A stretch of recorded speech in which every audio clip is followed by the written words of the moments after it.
Welcome back to the channel, guys. I've been waiting on this video.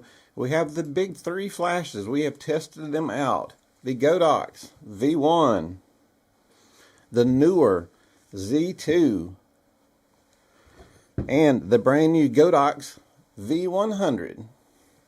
We've ran them through the tests. I've got the results. I'm going to show them to you, and we're going to talk a little bit about them. So let's get started.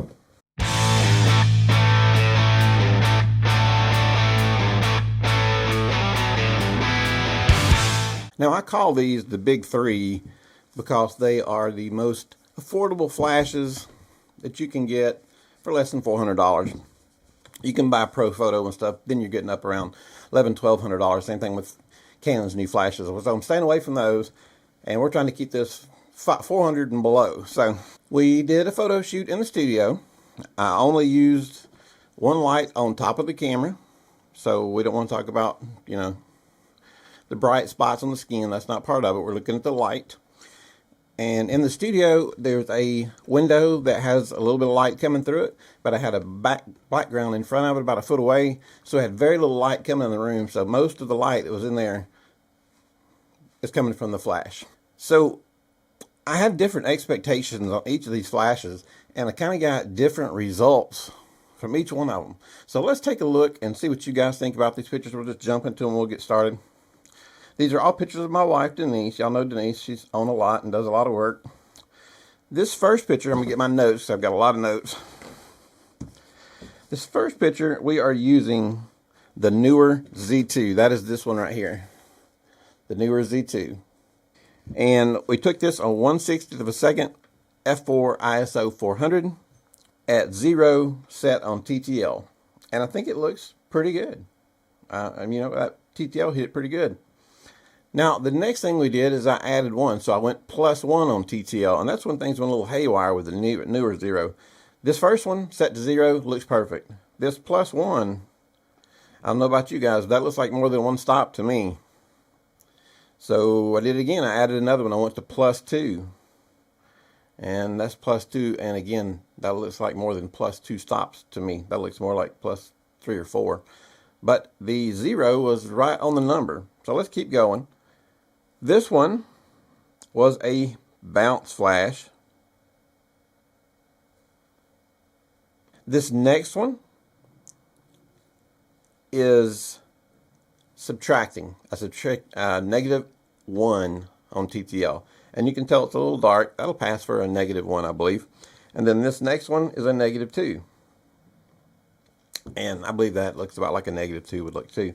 So what we learned about the Neewer Z2 is it seemed to nail it at 0 on TTL.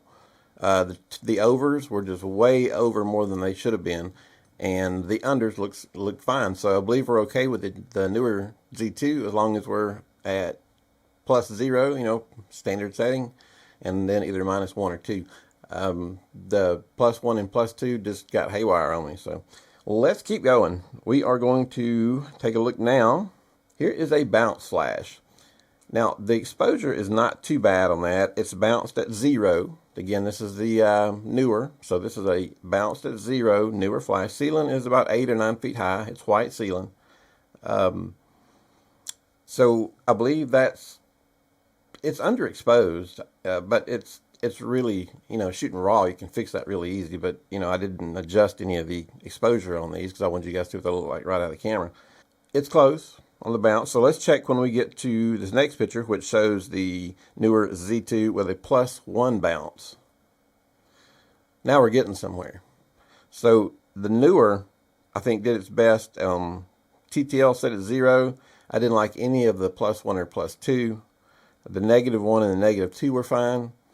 And the bounce was okay at 0, but the bounce at +1, which is this picture, I think looks really good. And here's the bounce at +2, and you can tell that's starting to get pretty hot. So that was it for the Neewer Z2. So let's move on to the Godox V1, which is this flash. The Godox V1. All right, so the first one we have on it, we have 0 TTL. That's it right there. It looks pretty good. I believe, I think it's a little bit underexposed. So let's see what +1 looks like. +1 looks just a tad overexposed. So I think if you probably to go to like +7, plus 0.7, not +7 total, but plus 0.7 or plus 0.3, you'll be a little closer in the ballpark. So they're both acceptable. Both of those can be pulled in RAW to make it look really good. And this is the V1 shot at +2, and it's starting to get pretty washed out. I don't know if that could be saved really well or not in RAW. It's much easier to save the underexposed one as the overexposed one. That would be a close one. We'll have to see. That's what the Neewer V1 did straight at her. So now we are on, oh no, I've got to do the negative, I'm sorry. All right, so now we are Neewer on -1. Here it is right here. Very dark, very underexposed. It's just looks way more than one stop underexposed to me. And then here is -2, and it also looks very underexposed. So notice between it and the Neewer Z2 and the V1 both have this same issue going, but Neewer has it in the plus modes and V1 has it in the negative modes. So let's go down one more. Now this is a bounce. This is set at 0, bounce right off the ceiling. I think it looks pretty good exposure-wise. It's a little underexposed, but it's plenty, you know, a few seconds in camera raw and that's fixed. Not a big deal. And then let's go to +1. That's a little bit overexposed, but again, that could be brought down just a little bit to be a +2. It's pretty decent. And then we have a bounce at +2, and it's still hot. So, you know, the negatives on the V1 seem to be a little bit off. Let's look at the brand new V100 and see what it's doing for us. All right, so this is the Godox V1 TTL set to 0, straight at her. Boom, underexposed. I'd say by at least a stop. I don't know what's happening with TTL lately. I've changed all the settings, everything. It's just TTL is not working like it was for a while. I don't know what I mean, used to I'd go to TTL even with the V1 and be fine. But anyway, there's something somewhere, and I've checked everything in the camera, checked everything in the flashes. So this is why I keep testing this stuff. And plus, I wanted you guys to see what we had. I mean, and again, all this is shot raw. So if you were doing a shoot somewhere, there's one of each you could save. It's not like you would go to your photo shoot and you wouldn't have any good images to show. These are just what they look like out of the camera. So that particular one right there, again, is TTL set to 0. This is the V100 set to +1. That looks pretty good. That, to me, is what it should look like at +0. I think that one's about just right. And then, again, this is the V1 at +2. Still overexposed, but I believe that could be pulled out of RAW and look fine. So the V1 did pretty good on the 0 to +2. I think it did fine.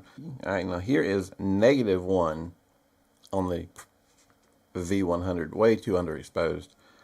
And that's just -1. There's -2 right there. You can barely even see her. That is way underexposed.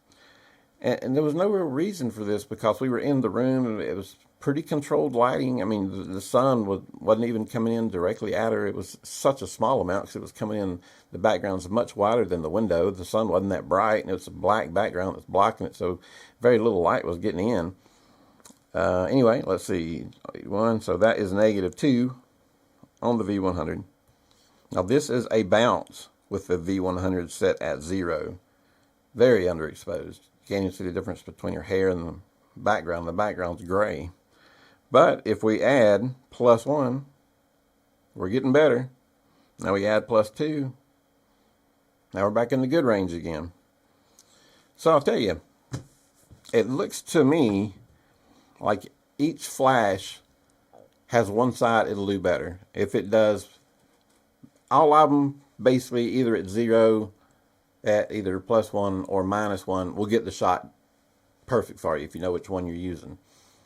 But if you go with one camera, but if you go with one flash and you're at +1 or +2 or +3, it might look good. But in that same flash, if you go to -1, -2, -3, it's going to look terrible. And on the other flash, it might be the opposite. It might look terrible at +1, +2, +3, and look fantastic at -1, -2, -3. They all three had strengths and weaknesses. Sorry, but I feel I got like a cold coming on. Everybody I know around me has had the flu, so I'm like, oh, please don't let me get the flu. But here is my opinion on all this. TTL varies. I mean, it's a fact. It does with me. I don't know if it does with everybody, but when I shoot TTL, it always varies, and I think that's obvious. I was kind of surprised to see the extremes, and none of the flashes really impressed me on both sides. None of them did good, really good on over, and really good at under. Not the Z2, not the V1, and not even the brand new Godox V100. If you're wondering why this says X100, this is Adorama's brand. It's made by Godox, but it's boxed by Adorama. It's the same exact flash. And before you guys ask, yes, I did use this sub flash when I was bouncing the flash, but I only had it at 1/128, so I had very little power coming out. It's a very little flash. It didn't seem to make a whole lot of difference. So the best I can tell is if you order one of these flashes, or any flash for a fact, that you're going to be doing weddings or whatever, you need to get in and learn your flash, learn where it works at. If you, like I say, let's say I've got this, I use my V1 a whole lot. So let's say I've got my V1 and I'm at a wedding and I'm shooting in a dark corner and I'm doing a little bouncing. I'm going to have to turn this to the plus side. And I know that my V1 will do okay on the plus. That's good. If it's too much light coming out, if it's too bright, then I'll either have to back this flash up if it's not good on the other end of the spectrum. Did I lose you in what I was trying to say there? I hope you didn't get confused on that. I'm just talking about being on the +1, +2, +3, or -1, -2, -3, whichever one works best. You need to learn your flash. I know I said something this while ago. I'm going to try to say it a little bit better and cleaner this time. So learn your flash. Learn where it works at. Learn where its good range is. If you don't want to shoot in manual, you can do that, and it'll work. All of them work great in manual. I've tried those out. The fluctuation in the TTL, well, like we just saw, they seem to fluctuate on one side or the other. So learn your flash. Know which side is your strong side of your flash and what is the weaker point from your flash, and shoot based according to that. You can put diffusers over these. I didn't put any diffusers. They were just straight on. So some of the ones that were too hot, you can put some diffusers on them and you can stop some of that, tone that down. That's what we saw. And I thought it was pretty interesting. I've been wanting to do that video for a while because this Godox V100 just came out, I think just maybe 2, 3, 4 weeks ago. And I haven't seen many people testing it against these other flashes. And so that was our test that we did. Now, if you ask me about each of these flashes, here's the good thing. I would recommend any of these flashes, okay? And then I'll tell you a little bit about each one. The Neewer Z2, it's about $169. It's by far the cheapest of them. It is probably, I don't want to make anybody mad when I say this, but when my wife has used it at weddings and when I've seen it in some of these tests, it's just not very consistent. The lighting and the color and everything looks really good. I just haven't got it to the point where I feel super confident that if I only had one shot to shoot with TTL, it's going to work. So about $169, you're getting a great flash, and this flash is 100 watts. These are both 70, I believe. So you're getting a lot more power out of the Godox V100. But if you're trying to save money, get the Neewer Z2. It's not a bad flash. I'm just trying to find stuff to show you guys where they don't shine, where they're not that good at. The Godox V1C, I've got 3 or 4 of these laying around. I use them on my Canon and my Lumix gear. So obviously I'm going to recommend this because these are the ones I use all the time. And again, just know what it does, know what it can do, and know what it can't do. And this flash, I believe, is about $275 now. They put up the V1 Pro that has a sublight in the front like that one. So this one you can get about probably $275. This one the Godox V100 or the X100 from Adorama, however you want to look at it, with the sub flash, and everything is $349. So this is your pricier one, and you know they all have good, bad things about them. Now, if you saw our thumbnail, the screens have changed, and Godox finally updated that back screen so it doesn't look like it's made from old Atari parts anymore. You got 3 beautiful screens you can see in the dark. I love that. But like any other gear that you get, you need to learn its strengths and learn its weaknesses. If you've got a camera that doesn't have great dynamic range or whatever, you take that into consideration and take that into your shoot knowing that that's a problem with that camera. So again, when you're putting the flash in your camera, it's just more gear to help you get the right shot. Learn your flash inside and out. That way, when you're in a situation, you'll know how to go with it. But anyway, guys, I like all of these flashes. They all serve a little bit different purpose, just because of how they do in TTL. Now again, if you're shooting manual, they're all fine. But the TTL just jumps around a little bit too much for me. But anyway, guys, any questions about these flashes? And yes, this new Godox V100 is a very cool flash. It's a heavy flash, but you do get 100 watts from it, which is the most, I think, from any, flash on top of the camera that's ever been made. I think, don't quote me on the ever been made, but I know in a long time, most flashes are 70 to 75, and this one is at 100. So these will go off of camera. You can shoot them off camera, so they work with the menus and the X3. But if you just need an off-camera flash and you need 100 watts power, buy the Godox AV100. It's about the size of a Pepsi can. Now, it won't sit on top of your flash, but it's an off-camera flash only.